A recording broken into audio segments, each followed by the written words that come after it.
M2 iPad Pro is here, and I'm going to start this video with a bit of a hot take, or what I see as quite a simple observation.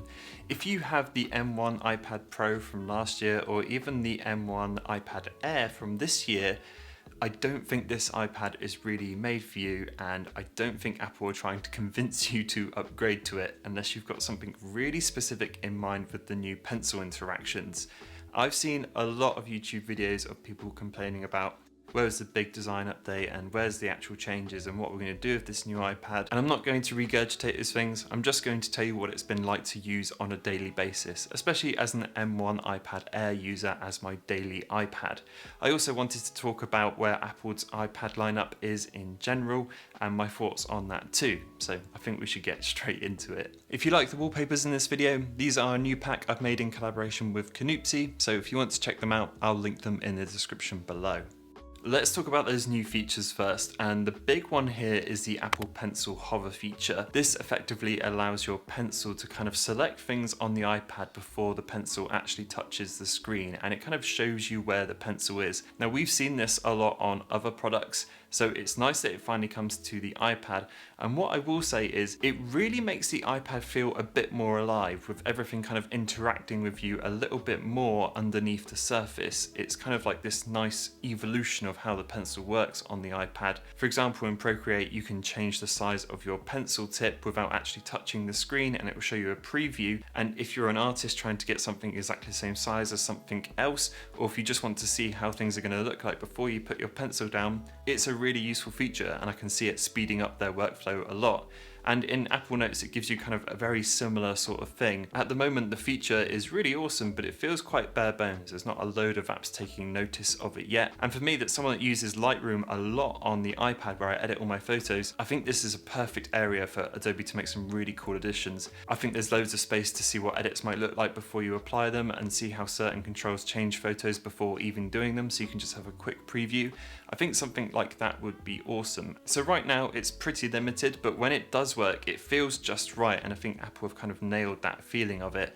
But there's honestly so much room for expansion, so I really do hope we see that. Another update was the addition of ProRes filming on the cameras, and I've got to admit, I'm not sure who's really going to use this. I don't think I've ever filmed anything on an iPad before, and I'm not sure people are going to be using it like they kind of alluded to in the adverts of someone filming on an iPad. You would just use a camera for that. But what I will say is the fact that it can do it is really awesome. And if you're perhaps a student, or if you're perhaps someone who's just thinking about getting into it but wants to give it a go and you've got an iPad, then it's cool that it can do it. But yeah, it's here. I'm not sure massively who it's for, but it's kind of cool it can do it. And the last of the bigger updates is of course that M2 chip, which we saw earlier in the year with the MacBook Air, which I was a really big fan of. A lot of people were saying, why put all this power under the hood when the iPad OS doesn't really take much use of it? And what I will say is the M2 chip is making some use of it to enable the hover feature, which is part of the M2 controller, so that's why it's not coming to the M1 and the earlier iPads. But also, if you haven't got an iPad and maybe you're on the 2018 iPad Pro, or if you're on an earlier iPad, the M2 chip is just going to make sure that your iPad lasts as long as it possibly can if you are thinking of upgrading to one, or if you decide that you're going from a regular iPad to a Pro model and you want something that's brand new. The M2 chip in this one means it's just going to last that bit longer than the M1 versions, which is always good. The M2 chip is also going to be really powerful for the new apps which are on the way. DaVinci Resolve, which is that full-on video editor which Apple talked about a lot, and it is quite a big deal because that's a very professional level video editor, is going to be further enhanced by the M2 chip. So if you are planning on doing, huge video editing, or if you're planning on doing lots of graphical based stuff like architecture and that, this M2 chip just means it's gonna fly. So I've been using this M2 iPad Pro for just over a week or so now, and the general use case is excellent, but I've got to admit, I don't think I've had a slow feeling iPad for the longest time. Even when I go back and use my 2018 iPad Pro, that thing doesn't feel slow, and neither does the M1 from last year, so I've never really had a slow experience on any of the newer iPad Pro models, and this one is no different. The M2 chip absolutely tears through everything you can throw at it. Video editing, photo editing, consuming content, note taking, and anything else that you use an iPad for, this iPad absolutely flies through it, no problems at all. And it's been a genuine pleasure to use as well. This larger version, which is the 12.9-inch version, has that mini LED display and it's absolutely gorgeous. Not only is it wonderful to kind of consume content on, but for note-taking, for interacting with photos, which is something I do a huge amount on iPad, it's just an absolutely gorgeous way to do it.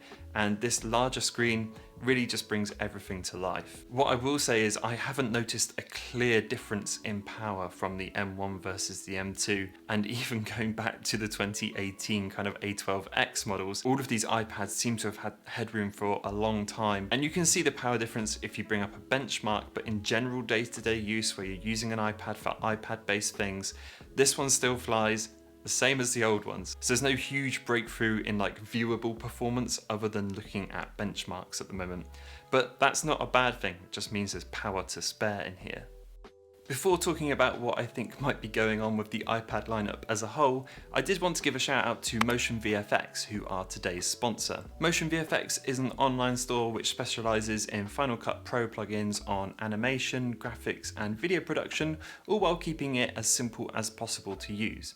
If you're looking for a specific animation, graphic style or even colour grading tools, you're likely to find it over on their website. You may have noticed, but in this video I've been using the M Keynote animation pack, which was made in collaboration with iJustine. This is an Apple-inspired pack which captures all the minimal and smooth graphics and animations they use within their keynotes, and it looks stunning. Best of all, it's not just for Final Cut, there's support for DaVinci Resolve and Premiere Pro too, so you can get your hands on these regardless of what your preferred editor is. So if you do fancy checking them out, head over to the link in the description below, and of course a big thanks goes out to MotionVFX for sponsoring this video.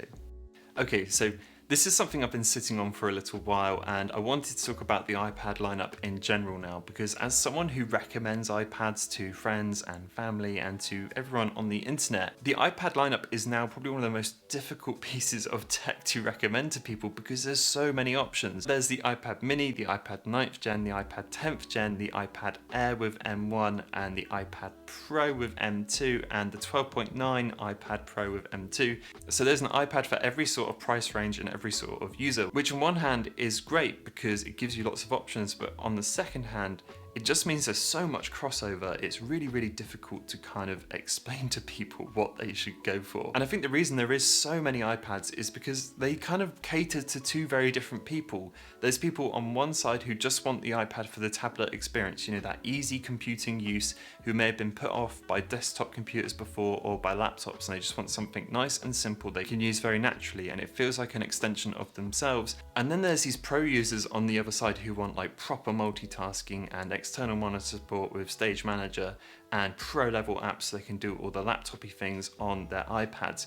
And at the moment, especially the state of iPad OS 16, it caters to those two people pretty much at the same time, and in many ways it kind of makes the whole OS feel a bit complicated when it needn't be. I think what's nice is you can turn those things on and off, which kind of gives you the experience you want to get, but I think it creates a lot of kind of software and lineup based confusion, especially for people who haven't used an iPad before. I have to admit, after doing lots of browsing and things like that, and I know this wouldn't happen, I kind of feel like an iPad lineup for me would be perfect if it was the iPad mini for those kind of smaller experiences, then it was the iPad, the 10th gen if you will, they could even rename that the iPad Air, and then jump straight up to the iPad Pro. So there's 3 different models, each with a very distinct kind of use case. For most people, you could just say, get the iPad 10th gen, it's fantastic, it does pretty much everything you need it to do, and it's a great iPad experience.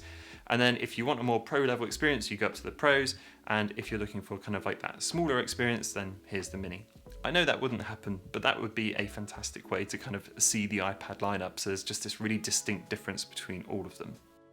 So you might be wondering after all of that, who is this M2 iPad Pro for? And the kind of honest answer to that is the people who are thinking about getting an iPad Pro who may be on a really older device. So if you're on like kind of the iPad 9th gen or the 8th gen or the 7th gen and you want to move up to a Pro model, then this M2 version is just the absolute best version of the iPad you can get at the moment. I don't think Apple are trying to convince anyone with the M1 iPad Pro or the M1 Air to move up to this model, which is kind of why it also was released in a press announcement. There's nothing crazy new here that's going to kind of drag you up there, but if you are on those older models and you're thinking about moving up, then this is the best one they make at the moment, and that M2 chip means it's going to stay relevant for years and years and years. The only thing I wish Apple would change about the Pro models is giving that mini LED display to the 11-inch version. It's honestly such a wonderful pleasure to use, and it's the biggest thing I notice when I go back to the smaller iPads from these bigger ones, is just how much better the display on here is. It really is a true pleasure to use every time I do, and I always miss it. But yeah, otherwise I think that's kind of everything. That's all of my feelings on where I see iPads and stuff at the moment. But as always, I'd love to hear what you think. So if you've picked one up, let me know in the comments below why you did, or if you're sticking with your M1 or anything like that, let me know in the comments below as well. I always love to see what you have to say. Anyway, that's it from me, and I will see you all in the next one.